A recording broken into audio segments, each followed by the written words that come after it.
Hello guys, bali pabalik na ako sa starting point natin, which is finish line din natin siya. Nasa 22.40 kilometers na natakbo ko, 3 hours and 38 minutes na. Almost 8:02 na ng umaga. Medyo uphill na itong balik, kaya dapat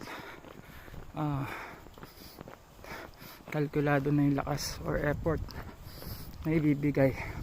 Baka maubos tayo sa dulo, pero uphill na to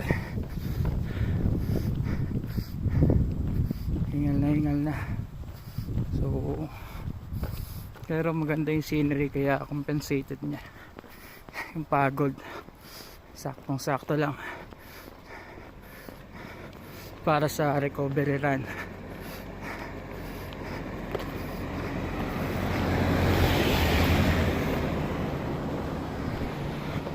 Medyo meron tayong kasabay sa dulo, almost siguro nasa 6 tayo.